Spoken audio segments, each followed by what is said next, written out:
Dhaka medical college হাসপাতালের সেবা কার্যক্রম নিয়ে জানাতে যোগ দিচ্ছেন সহকর্মী ইউসুফ রানা।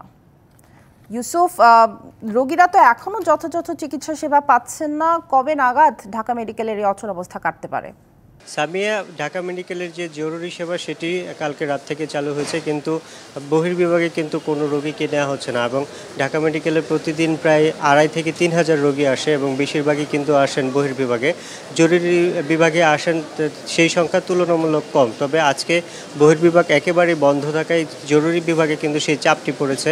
তবে জরুরি বিভাগে কিন্তু একেবারেই খারাপ অবস্থা যেসব রোগী, তাদের ছাড়া অন্য রোগীদের নেওয়া হচ্ছে না এবং ভিতরেও কিন্তু আগে থেকেই ভর্তি রোগীর সংখ্যা অনেক বেশি। যেহেতু একটি আন্দোলন চলছে, সেজন্য স্বাভাবিক কার্যক্রম ভিতরেও কিন্তু ব্যাহত হচ্ছে। এইটি কিন্তু বারবারই আমাদেরকে রোগীদের পক্ষ থেকে বলা হচ্ছিল। তবে আমরা পরিচালক যখন আমাদের সাথে কথা বলেছেন, তখন আমরা জানতে চেয়েছিলাম যে ভিতরে রোগীদের যে অভিযোগ, এই বিষয়ে আমরা জানতে চেয়েছিলাম। তখন তিনি বললেন যে সব ডাক্তাররাই হাসপাতালে আছেন এবং তারা কম বেশি চিকিৎসা সেবা দিয়ে যাচ্ছেন এবং তিনি ডাক্তারদের প্রতি আহ্বান জানিয়েছেন তারা যেন এই চিকিৎসা সেবাটা দিয়ে যান, রোগীদের যেন কোনো কষ্ট না হয় সেই বিষয়টা নিশ্চিত করার আহ্বান জানিয়েছেন। একই সাথে তিনি কিন্তু বলছেন যে ডাক্তার আন্দোলনরত ডাক্তারদের যেই দাবি, সেই দাবি কিন্তু দুটো কিন্তু এরই মধ্যে অনেকটাই পূরণ হয়েছে এবং বাকি যে দুটো দাবি, সেই দাবিগুলো পর্যায়ক্রমে হয়তো পূরণ হবে, কিন্তু অন্তর্বর্তীকালীন সরকারের এই সময়ে এইসব নিয়ম নীতি আইন কানুন পরিবর্তন করে যে দাবি পূরণের বিষয়, সেটিতে হয়তো সময় লাগবে। তবে ডাক্তারদের দাবি